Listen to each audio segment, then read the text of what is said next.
It was sort of a very optimistic opening, right? We heard a lot about how Greece has made this U-turn, how it's opening up itself to the world, and what is sort of undisputable when you consider Greece's past, an undisputable reality. It has really managed to attract big FDI for the first time in years. And we ended with the minister's sort of note that the hope is that Greece can really become the Florida and California of Europe, which I think was a nice catchphrase. I think key to that is that this investment spirals into more and more innovation and growth. And we all know that for that to happen, what's necessary is building a very strong ecosystem of innovation. Now, Greece has a lot of the right ingredients to make that work, but it's definitely, admittedly, a work in progress. I'm really excited, though, that we have here probably the best expert to tell us what has been happening in Greece and what's sort of the roadmap ahead, which is the Deputy Minister of Development and Investments, Mr. Christos Dimas, whose portfolio focuses on research, innovation, and technology. Deputy Minister, it's lovely to have you here. And for the first part of this discussion, I'm really, really excited that he's going to be talking with Lacey Hunter, who's the co-founder and director of growth partnerships and finance at Proxy.co, one of the most exciting ventures in software development that's really revolutionizing maps and navigation. So Lacey, thank you so much for being with us today. So we're going to start with the Deputy Minister's sort of opening statement, and then we're going to hear some of Lacey's thoughts, and I'm looking forward to the dialogue that will follow between you two. So, Deputy Minister, the floor is yours. Thank you very much, and it's a great pleasure to be here in the Greek house in Davos.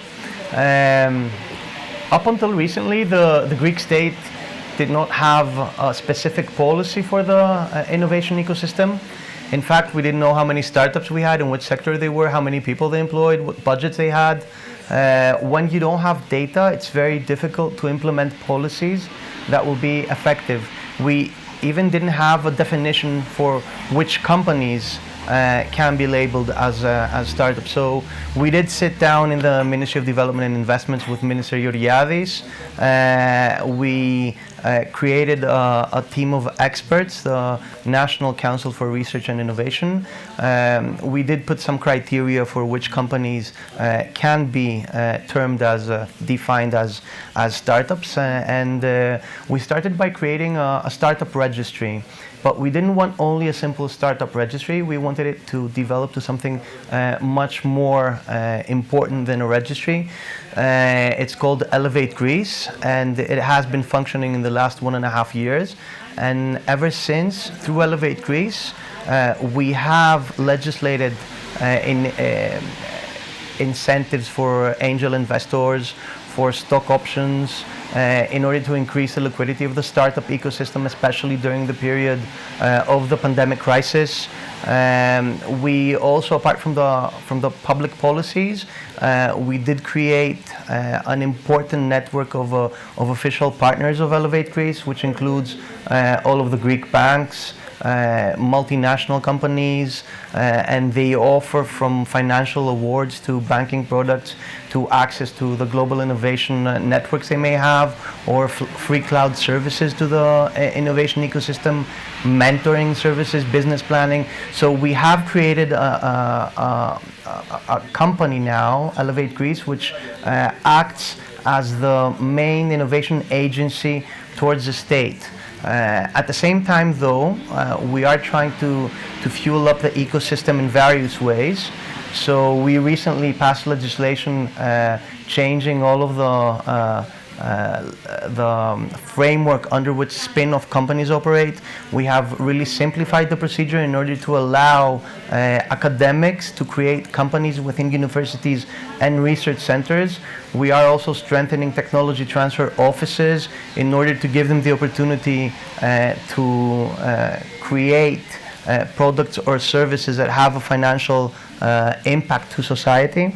But even for companies that invest in R&D, we increased the tax super deduction rates from 130% to 200%. In fact, we have the most competitive framework in the European Union in that area, trying to boost investments in R&D, both investments from the country, from companies that are are already operating in Greece, but also to attract investment in R&D. And I think we're doing rather well in the last 1.5 years.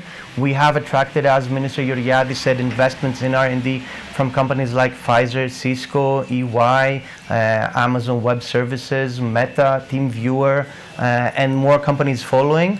The reason that we are heavily investing in R&D, and it is a strategic priority for the country, is because we do believe that good job opportunities are created through R&D investments. So if we want to reattract some of our talented individuals and scientists that left the country, especially during the financial crisis, and keep our talented individuals in the country, we have to give them good job opportunities. And opportunities in R&D offer such a case. At the same time, when I was a member of the parliament and we were in the opposition, I would travel around many European capitals, and I would see that there were physical grounds of innovation where you would have startup spin-offs, companies that invest in R&D, research centers. We didn't have such a space in Greece, so we are developing, as Minister Georgiadis said before, an innovation district in Attica. A physical ground where you will have spin-off startups, companies that invest in R&D, and it will become the main matchmaking ground for innovation in the country. We also have a similar project in Thessaloniki, the second largest city in Greece, with Thesintech. There we aim to attract companies to establish all of their R&D departments in a technological park. And around it build an innovation agency, innovation ecosystem. And Thessaloniki has the strategic advantage that it is very close to many European capitals, especially in the Balkans and Southeastern Europe. It's only a 2-hour drive. So what our main focus is at the moment is to try to make Greek individuals, entrepreneurs, and scientists feel and know that they can be competitive from Greece at a global stage. That is in a nutshell. I think it's better to open the discussion. Well, is this on? I don't think so. Try again. I do have this. Yeah, that's better. Yeah. Okay, so we're abandoning this guy. Well, thank you so much. It's an honor to be here to have this discussion with you all and to be at Greek House, so thank you very much. As Nikos mentioned, my name is Lacey Hunter, and I'm the co-founder of Proxy. I think I would guess that we would definitely qualify on the registry you're coming up with of what's a startup.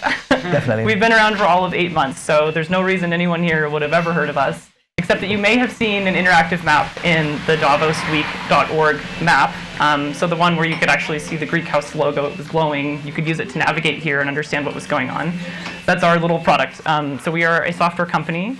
We aim to be a connector of communities, of folks like you're saying in Greece, wanting to become the next California or Florida and attract folks.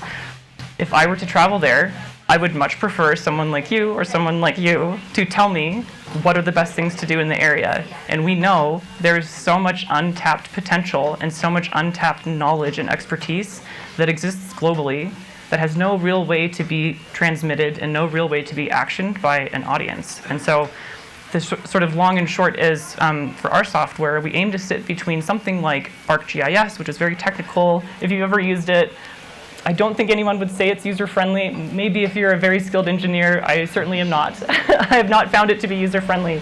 And something like Google My Maps, which has some functionality but can't be customized, certainly can't be really used by a business to say, hi, I'm here, this is why my place is amazing, here's why you should come and visit.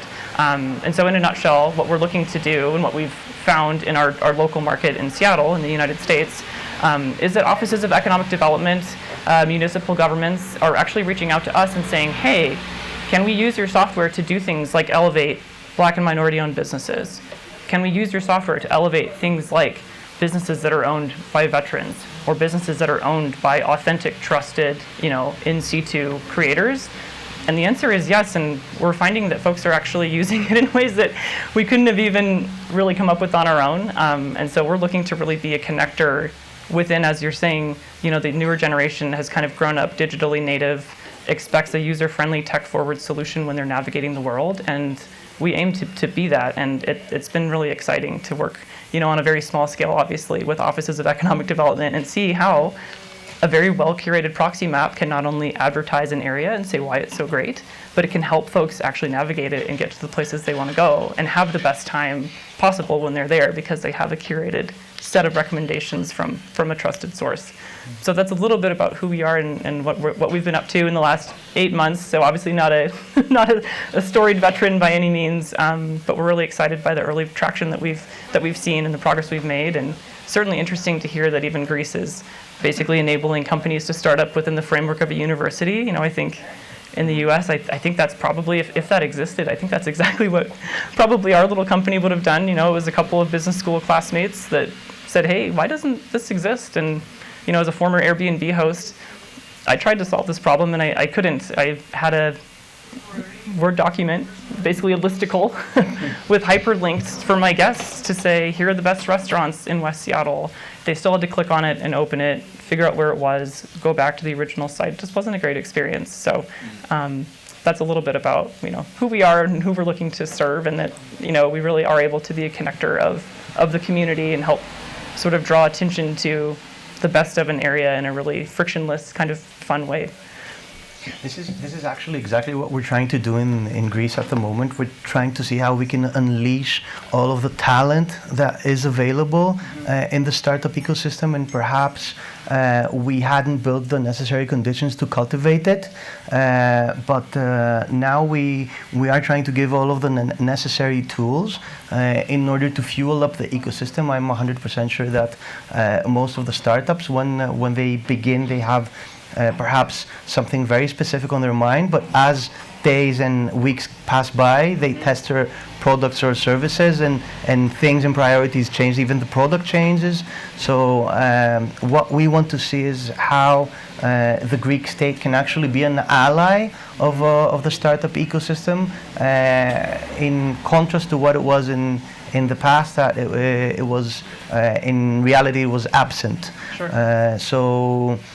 We are very much excited, and it's the first time that the Greek government is even using the ecosystem to provide solutions to problems that we have even in the central government. Sure. Well, and even drawing from the last conversation, the strategic position of Greece, if you look geographically, but also, being a member of NATO, of all of the various organizations, certainly already makes it a destination, and would think, wow, this could totally be a hub for innovation, and it sounds like those structural sort of mechanisms are beginning to be put into place. So that's super exciting, and imagine the future is very, very bright. I mean, certainly if I was a startup founder and could choose a location, I can think of worse places than Greece, but it's never late. Right, but I think lots of exciting things on the horizon, and certainly groundbreaking change. And again, hearkening to the last conversation, the U-turn of the last 9 years, or thinking back to 2010, is the world ending? And the answer, a resounding no. And Greece has certainly emerged it. Yeah. Very strong. Rebranding Greece was one of our main priorities. So yes, we have had enough negative publicity in the country, but we believe that this belongs to the past. Although in the last 10 years we're constantly in crisis management, whether that has to do with the financial crisis, with a pandemic crisis, or even the energy crisis now, we really hope it was business as usual. We are very optimistic about the future in the country, and we know that day to day it will be much, much better. For sure. It's exciting. Awesome. Thank you both so much. Etymology lesson of the day, since we're in Greek house and we know that a lot of words come from Greek. The word ecosystem comes from the word ekos, which means home, and systema, which means system, obviously. But I think it's kind of interesting that you both touched upon this idea of we lived in a pandemic world that was so digital and so, sort of transcended borders. But still, in this new normal, we do realize that physical location does matter. And in creating an ecosystem, the hub that you both sort of mentioned, in your case, I'm sure Seattle was sort of instrumental in the success of what you're doing, really, really matters. So I'm really excited that, Deputy Minister, you want to create that sort of hub, that sort of home for this system of innovation in Greece. So thank you so, so much, Lacey. And we're going to continue with by inviting our next speaker to the stage. I'm going to keep you here, Deputy Minister, if that's okay. You're a very good conversationalist, so I'm going to use you. So let's give a round of applause for Lacey.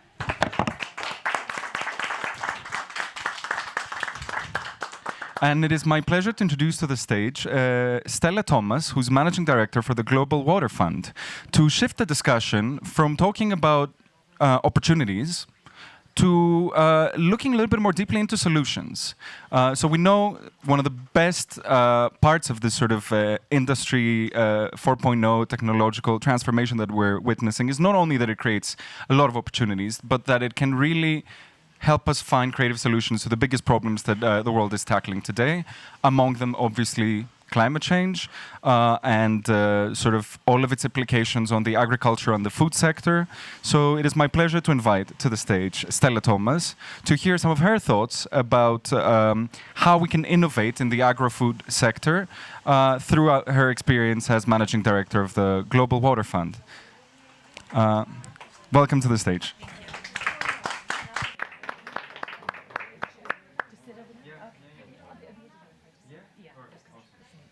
And then I'll sit over there. Hi, nice to meet you. Very nice to meet you. Με ακούτε? Can you hear me? Yes. Καλησπέρα σας και ευχαριστώ στον Κωνσταντίνο, στην Ειρήνη, στο Στέλιο και στο Greek House Davos για αυτή την ευκαιρία για να σας μιλήσω. And hello, Minister. I love the work you're doing. So thank you. Now, at the risk of at the risk of sounding like an intellectual pessimist, as the EU Commissioner had referenced in the previous panel, I think it's important that I talk about global water issues, taking a systemic approach, and then looking at it from a Greek perspective, and then solutions that can help us. And when I was asked to make a couple remarks about agriculture, we cannot, shall I use this? Sure. Yeah, yeah. Is this better? Close the other. Okay. The sound down. Yeah. Is this better? Yes. Let me just turn it on. Yes. Oh, there you go. Hello? Can you hear me? All right. Awesome. Okay. Thank you. Yeah.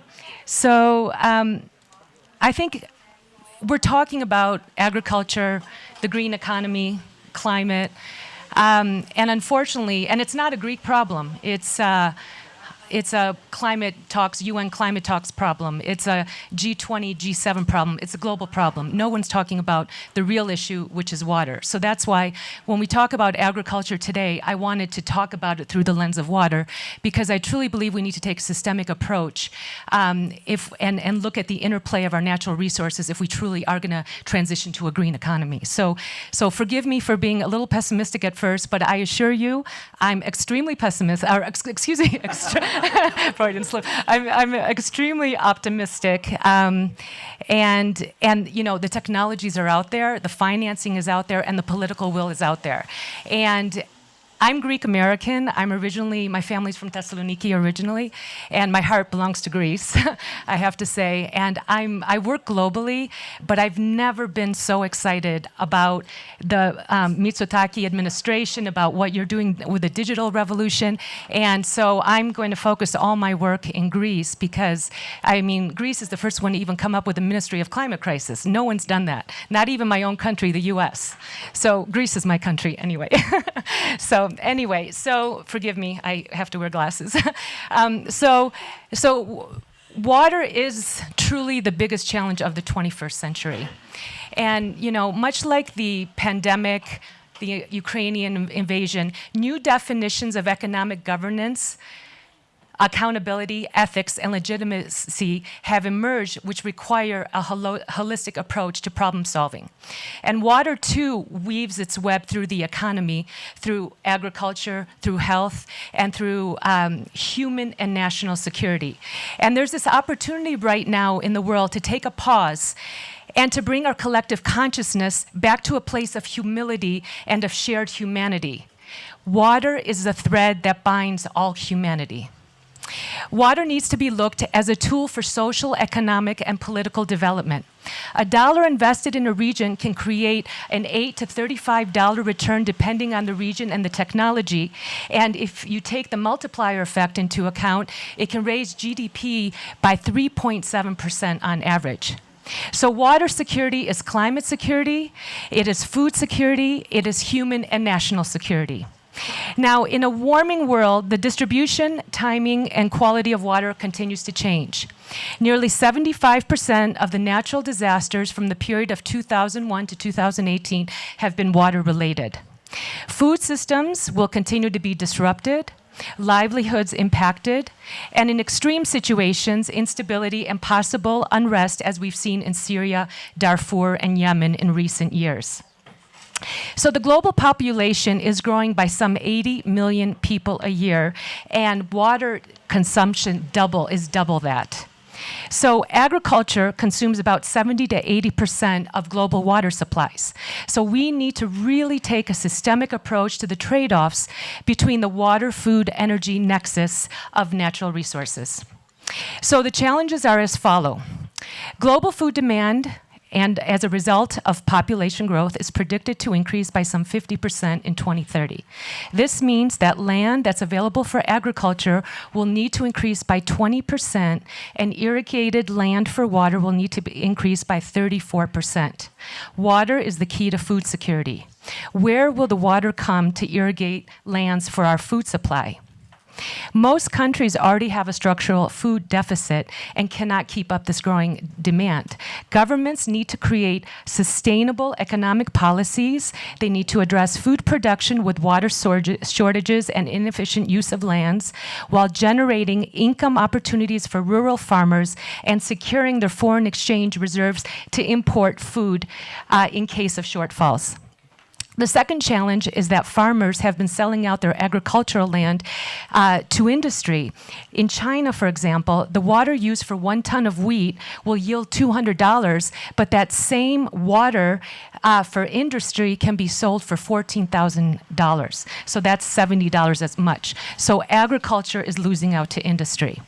Now, diverting water to higher valued goods is good news, but the challenge is, how do you continue to feed billions of people when you're now competing with industrial users and tourism? I mean, look at countries like Thailand, where tourism has been rising exponentially, and the farmers are competing with irrigation diversion for the tourism.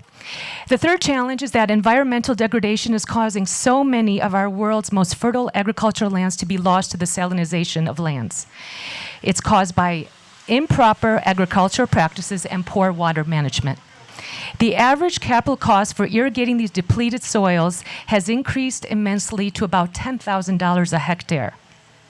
So we really need to understand the value of ecosystems, in the other sense of the word, and the biodiversity they support if we really want to achieve environmental balance. So with higher standards of living, we're also seeing changing food diets. So producing a single kilo of rice requires 2,000 to 5,000 liters of water, but producing a single hamburger requires 11,000 liters of water. Much like today, in 2007, 2008, we had global food prices rising. They rose at about 41%. And this rapid surge was related to an increase in meat and dairy products in emerging economies. There were a reduction of stocks of main commodities, increased bioenergy production, and of course, unfavorable climate conditions. And there were all kinds of riots and some deaths in Haiti, Ivory Coast, Senegal, and Cameroon, if you remember. Another challenge is that water is being used in agriculture for bioenergy rather than for food. Global ethanol production continues to grow and will continue to compete with land and water resources. So in India, for example, growing the sugarcane that's required to produce 9 billion liters of water for 10% of India's gasoline fuel demand by 2030 requires 22,000 billion liters of irrigation water. So we have to realize that energy and water are further linked because energy, including electricity, requires water in the production process, the extraction of raw materials, cooling in thermal processes, in cleaning processes, cultivation of crops, and powering turbines. Energy is required for water through pumping, transportation, treatment, desalination, and irrigation. So global energy is expected to increase consumption by 45% by 2030. So as supplies are dwindling, these two precious resources may cripple each other. We consume massive amounts of water to generate energy, and we consume massive amounts of energy to consume water. And finally, with some 2 in 5 people on this planet living on shared river basins, we have to realize that water knows no boundaries, and so good water management is crucial between upper and lower basin people.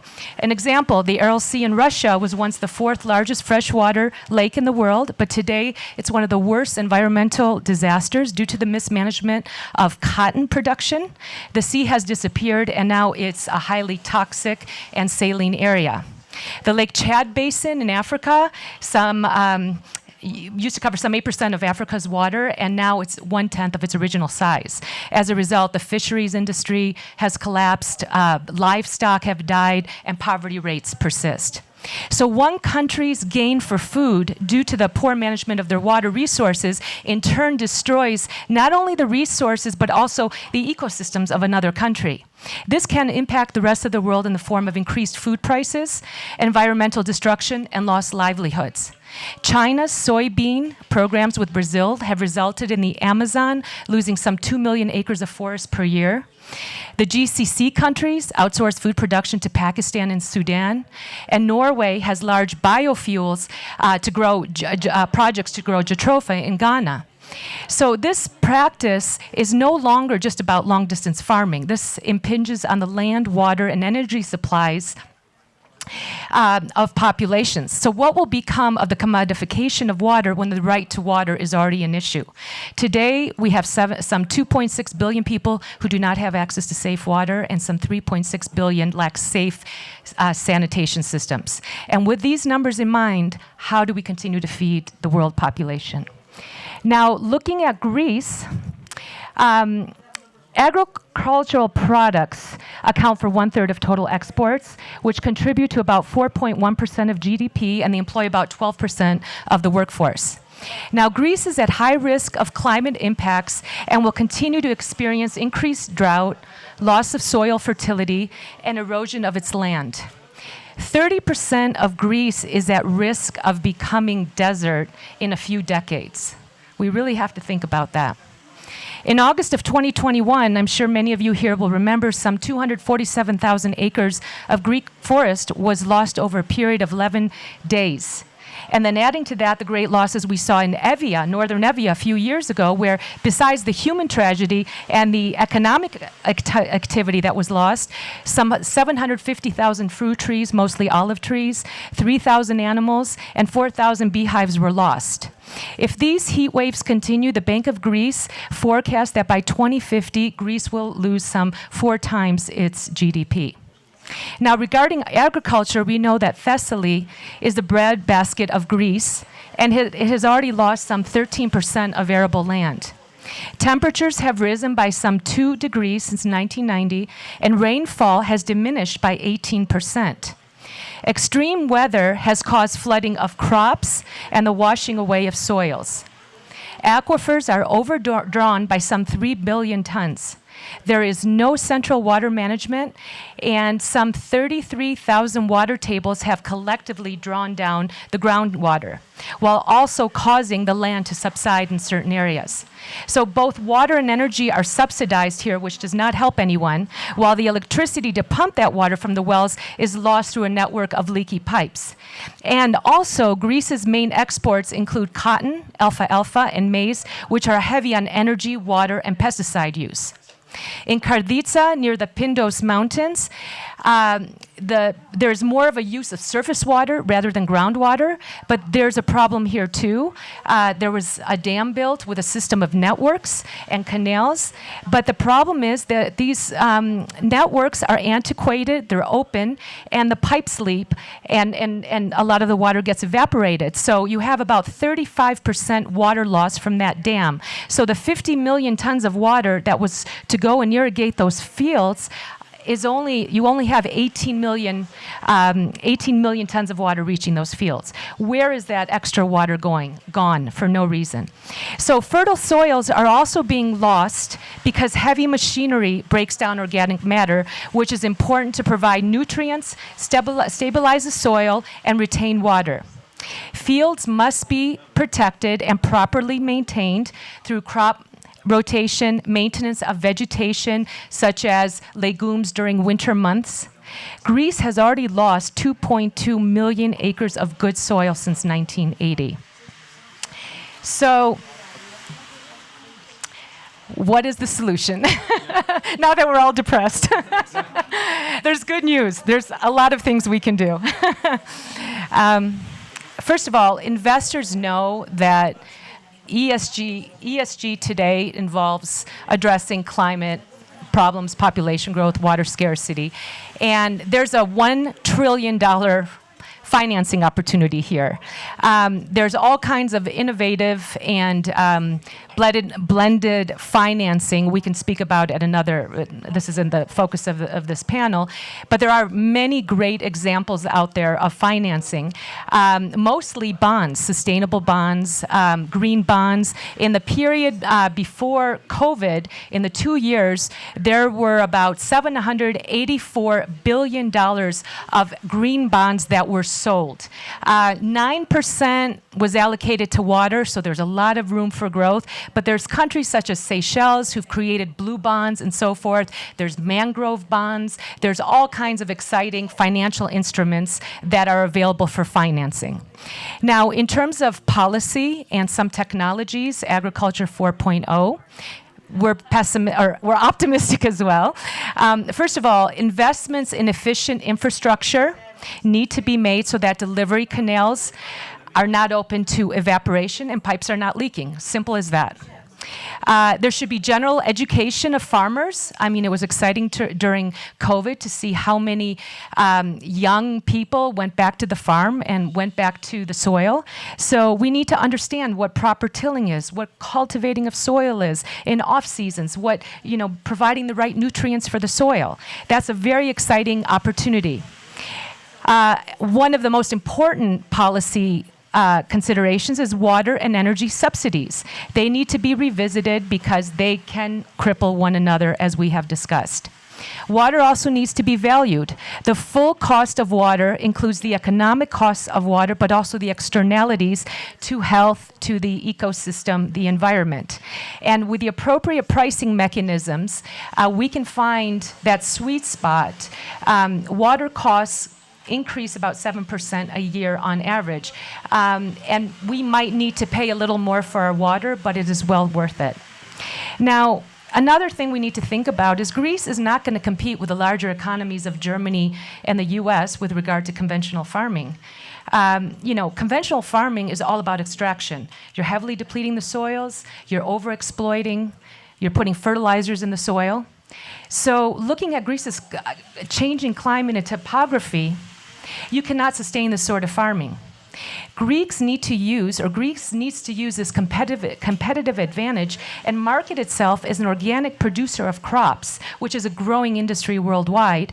And then if you're taking that one step further, looking at regenerative agriculture, which is a polyculturist environment, and it is so exciting because it employs the natural cycle of forests and fruits, and it makes soil the main ingredient so that all those nutrients recycle themselves and stay in the ecosystem. Water is retained, and forests are also retained, because that's another thing that we need to focus on. There's fantastic precision technology, such as drip irrigation, whereby water is delivered directly to the plant so that it's not just laid over into the entire field. We can plant crops and trees with drones. We can use IoT, AI machine learning systems, which provide insight into food production, precipitation, evaporation levels, and forecasting scenarios. We can use greenhouses to produce food year-round that utilize less water and less land and fresh water. And greenhouses are growing about 7% a year. It's a $20 billion industry. Vertical farming is very exciting because you can generate 100 times more food than conventional farming per square foot. It has low water usage, no pesticides, carbon emissions are low, and then if you include them in urban areas such as Athens, it offsets a lot of that heat in the summer months. Growing drought-resistant crops. There's a lot of good work that's done by the UAE to look at. Another important thing I think we really need to look at is reevaluating our stable crops. Alfalfa, maize, and cotton use a lot of water, energy, and pesticides. Why is Greece growing these crops? The water footprint of a crop is embedded in the production of that crop. So, for example, a ton of grain requires 1,000 cubic meters of water. Now, if that ton of grain is imported, then you have saved that 1,000 cubic meters of water for a different kind of crop. So we need to use virtual water as a tool for alleviating pressures. And then taking that one step further, Greece can spearhead a regional program, for example, the Mediterranean countries in a regional bloc, trading with northern European countries to better leverage competitive advantage and better coordinate crops that require less water and less energy when we're trading with the northern countries. Creating water markets is also very interesting because it shifts water use to higher efficiency crops, but we still need to discuss who owns the water rights. And then finally, there's all kinds of nature-based solutions, paying for ecosystem services. We need to preserve our floodplains. We need to preserve our mangroves. And there's all kinds of private payment, public payment schemes, environmental schemes that we can employ. And then on top of that, which is a little out of the scope, we need to look at wastewater treatment as a huge program to keep our water in the environment, and also there's a lot of energy that can come from waste treatment program. The technologies are out there, the money is out there, and the political will is there if we're willing to move forward. So thank you very much. Thank you. Thank you so much, Stella, for an address that you called pessimistic. I would call it realistic, I think. And it was very nice that you ended with a solutions part. So to address sort of the stage now to the Deputy Minister, we heard a lot about how, the bells have been ringing for a long time. The emergency is there, and sustainability needs to be a part of sort of the innovation roadmap that Greece is building. So I'm wondering, how is Greece exactly doing that? How are we allocating sort of our research and innovation funds and energy into finding solutions for water management? The problem that you mentioned, the desertification, I recently saw a graph. The reality is very gloomy for Greece. In the worst emission scenario, within 30 years, a lot of the country could become a desert. So it's really, really, really urgent that we start looking at solutions and sort of spearheading the debate and the research about global solutions. So what is Greece doing about that? It's actually not really, really urgent for Greece. It's really, really urgent for all over the world. Okay, first of all, I would start saying that the innovation ecosystem with the natural ecosystem are very, very much related, because the solutions in order to preserve and strengthen the natural ecosystem will come from research and science. So we need scientific, technological solutions that are capable to help the natural ecosystem. And it's not only Greece, but the European Union that a lot of the funding in research and innovation, especially through the Horizon projects, go to projects towards the scientific community and the entrepreneurs that are capable of providing solutions that will help the natural ecosystem. We are sitting here in Davos. We are drinking Greek wine, and actually it's from my constituency in Corinthia, in Nemea. And I would like to state that the people that are more worried about the climate crisis at the moment in Greece is definitely the people in agriculture, the farmers. So they see that their everyday life is changing in the way that they must actually farm, in their irrigations, in their vineyards. So they understand that something is changing compared to what they were doing in the past, and compared to what their parents and grandparents were doing in their methods to protect their grapes, for example, in this case. So the most sensitive regarding the climate crisis in Greece, in my view, has to do with the farmers. And Stella, you're absolutely right. One of the primary problems that they're dealing with, apart from the desertification and the increase of the temperatures or the wildfires that we have, has to do with water management. The Greek government has undertaken a very important initiative to actually change all of the pipelines throughout the country that are leaking, with an immense project. It's the Adonis Tritsis program that is supporting not only the pipes that are leaking in all of the municipalities throughout the countries, but many other infrastructure projects that are really necessary to upgrade all of the Greek economy and also the infrastructure carrying out the water.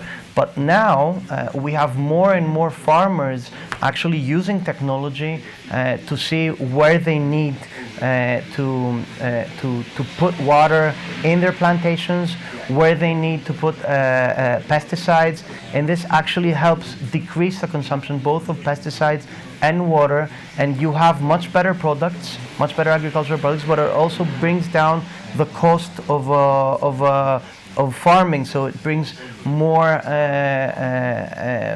financial benefits to the farmers. Now, regarding the Greek state as such in terms of research and innovation, one of the emblematic science projects we have undertaken is called Klimpact, where we have actually tried to connect the scientific society, the research centers, the universities, our scientists that are experts on many issues, and try to provide to the Greek state, to the Greek authority, and especially the Ministry of Climate Crisis, practical solutions which are scientifically backed up, in order to deal with the effects of the climate crisis. Can you actually deal with the climate crisis on your own? No, you cannot. It's something where you need the global society to come and intervene very drastically. And I'm very proud to state that the European Union has been leading the way at a global stage in terms of dealing with the climate crisis, both with the reduction of emissions, greenhouse emissions, with the policy for Fit for 55. But we have to be realistic, though. We are dealing with the war now, with the invasion of Ukraine. So we have recalculated our policy even in terms of energy, despite the fact that we were one of the leaders in Europe in the decarbonization process. We have to make good use of our energy resources to deal with the economic crisis. Of course, this can only be for a very short term, and we are trying to see how we can speed up the processes in order to further increase renewable sources of energy. I wanted though to make a statement for what Stella said before about changing to different crops in Greece, using less water, trade in from other countries, other products in order to save water and energy resources. There has actually been a very big debate in Europe, especially in the last two months after the war, whether that is the right policy. And I won't actually take a stand on which of the two is the right policy. Up until recently, we all had the same view. But now we have growing issues of whether a country or even a continent like Europe should have some self-autonomy in terms of agricultural production and not be dependent on other countries, even on specific products. So the fact that we have an invasion in Ukraine from Russia has actually played a very big role in the national economy, in terms of inflation, in terms of products that we have been regularly importing from Ukraine or Russia, and now we have a scarcity on these products. So there is an open debate about what products a country or even a continent should produce. It's an open debate. If we were talking about a stage where it was business as usual, I would agree on you. But now we have more and more voices, and we're feeling it. We're feeling the impact on the national economy very deeply with a 10% inflation, for example. So there are many issues that you have to see when planning national policies of such importance. 2 months ago, I would have agreed with you. Today, I'm much more skeptical on that. Thank you so much, Deputy Minister. And just a small comment on the note of sort of autonomy and sustainability. It was very recently, on a very sunny and very windy simultaneously day in Greece, that I believe up to 70% of Greek energy needs were tackled by renewable sources. So we see occasionally, even in this era where, energy, sort of this very big contested debate full of challenges, we do see occasionally some signs that, things have moved really to the right direction and quite fast. Can I make a comment on that? Absolutely, yeah. Us Greeks are very easy on actually criticizing our country, and in many cases we lose the wider picture. So I really want to say that apart from the huge steps that we have done recently, Greece has been leading in the last 2.5 years the discussion even on the climate crisis. So I would not note it that 70% of our production was from renewable sources of energy. That is our goal.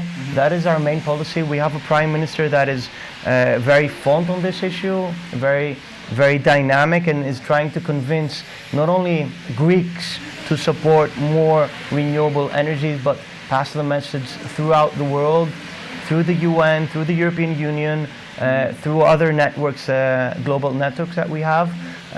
So I'm very optimistic, even on the stage of energy.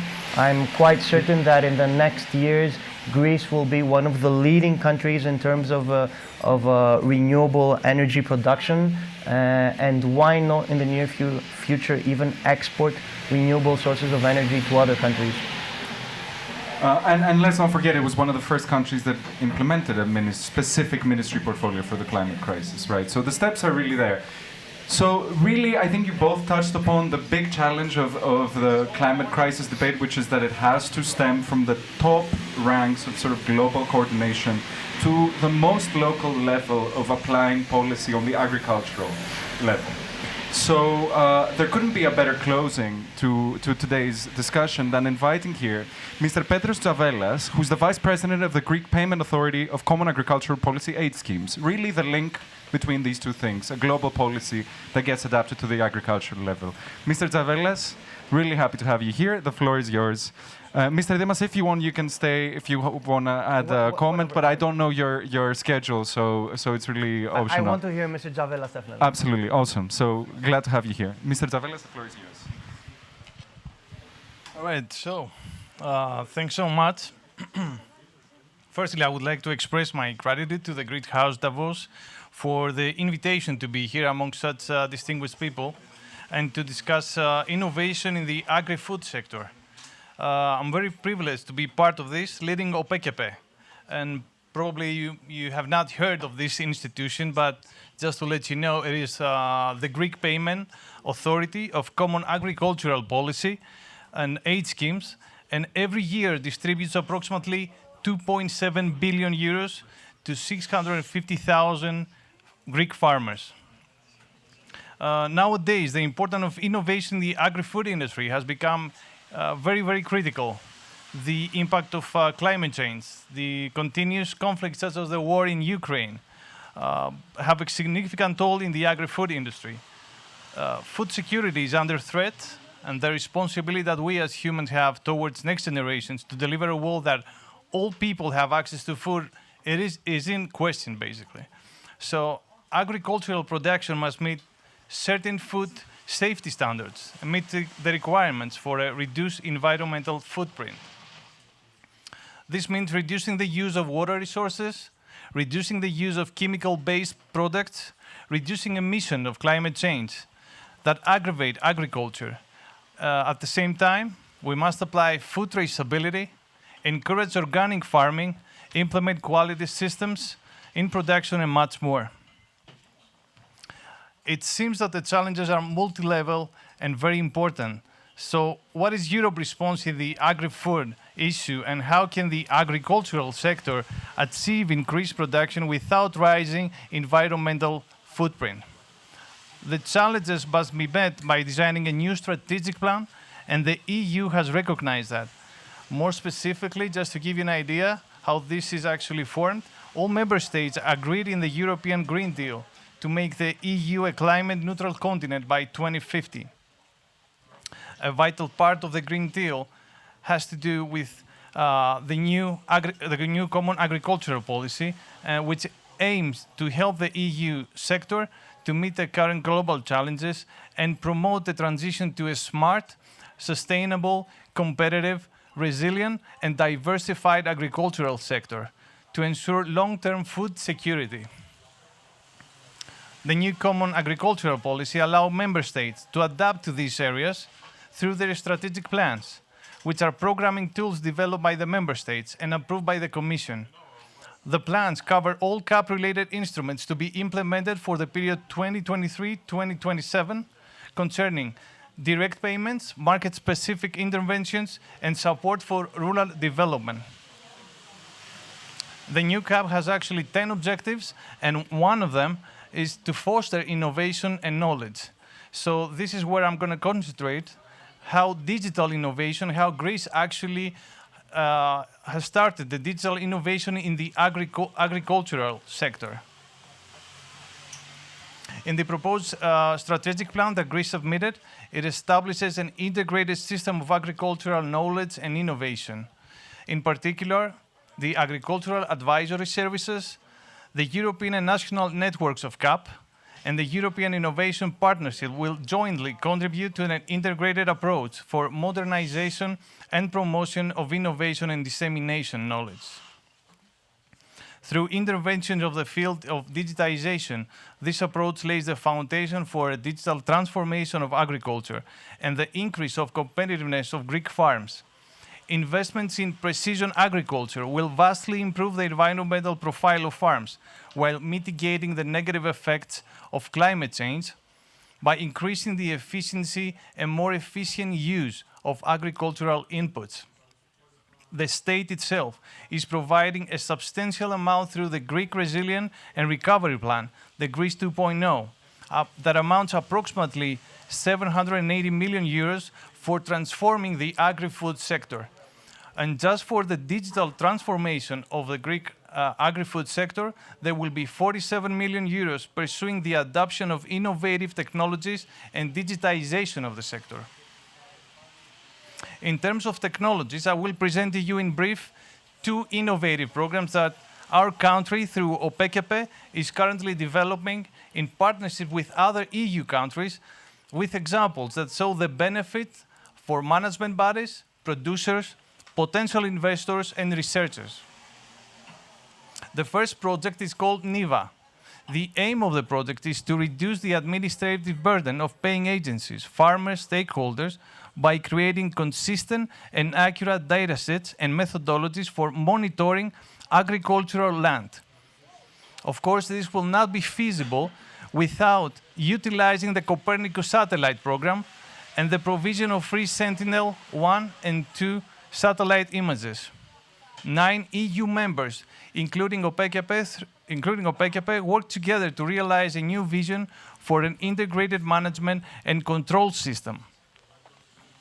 The intention of NIVA project is through collaborations to create an innovative environment in which new ICTs will be developed and utilized. The project gives us a fully automated process of remote monitoring of farmland. It was just a few months ago when we actually officially launched remote monitoring in a region of Greece, successfully proceeded with payments to cotton farmers. Remote monitoring allows to identify crop types and their outcome it is then validated with what farmers declare in their application. The initial results are more than promising. Through this new process of remote monitoring, the control system of OPECAP is transformed from a system of imposition or non-imposition of penalties, which is essentially today, to a proactive system of assistance of eligible declarations. As a result, administrative burden for our organization will significantly drop. Just to give you an example, today, very, very costly on-the-spot field visits are being performed and cover only 5% samples of farmland. With remote monitoring, we will cover 100% of farmland. And not just at one instance. Remote monitoring will be performed all year long. And all this at the fraction of today's cost related to on-the-spot field visits. As you can imagine, geoinformatics and big data analysis will be the cornerstone work of tomorrow's paying agencies.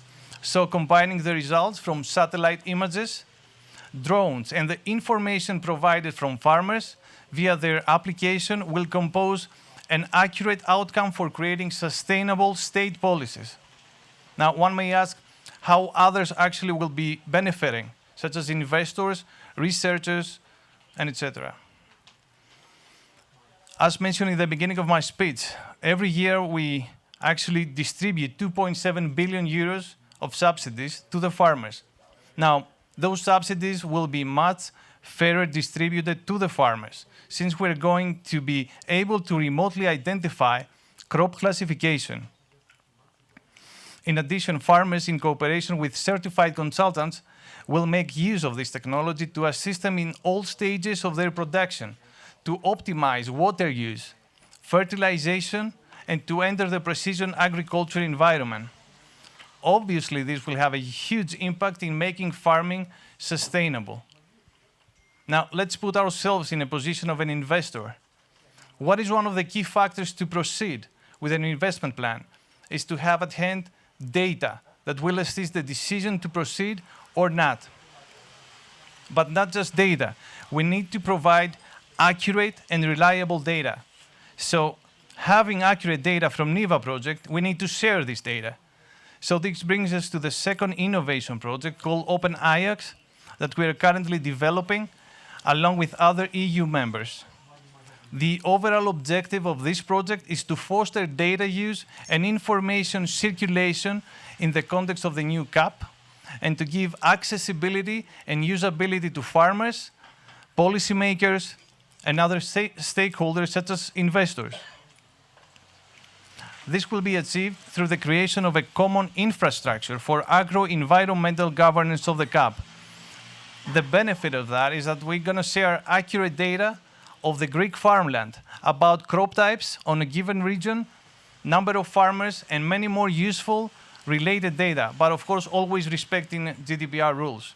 You can imagine when one has accessibility and combine the above datasets with weather forecasting models and other useful resources, how it reduces an investment risk, or from an academia point of view, how this will assist research and development on existing or new areas of studies. Closing, the agricultural sector needs to be efficient in terms of the use of resources and the provision of results, must apply and adapt dynamically and directly the current evolving digital technology. It must make a leap to the fourth industrial revolution, transferring information technology to the field, utilizing all available technologies and devices, even the farmer's mobile phone. In the new digital age, data is being transformed into information. And reliable information means rational decisions for state policies, investments, research. And this implies the production of safe products, the economic viability of agricultural farms and enterprises, a reduced environmental footprint, and most importantly, agri-food security. Thank you for your attention.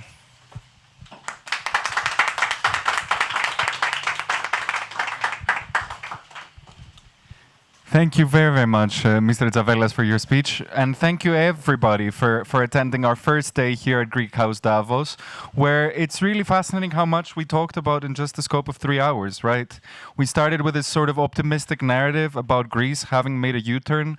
We moved into examining some of the foreign direct investment that has been channeled into the country. We talked about creating ecosystems, about the big challenges that are ahead of us, chief among them, water management and the climate crisis, and then about ways that Greece is sort of bringing everything in its power together, bringing together the public sector and government, its innovation and entrepreneurship, its academia and talented youth, and trying to pave its new way into the future. So thank you, everybody, for being here today. We're going to resume tomorrow at 7:30 with our conversations, and in the meantime, enjoy each other's company and the wine and buffet. Sorry? 7:30 a.m. The minister will be here, and we will also, I believe, have the chairman of BCG. Awesome. Thank you very much, everybody. Enjoy the rest of the evening.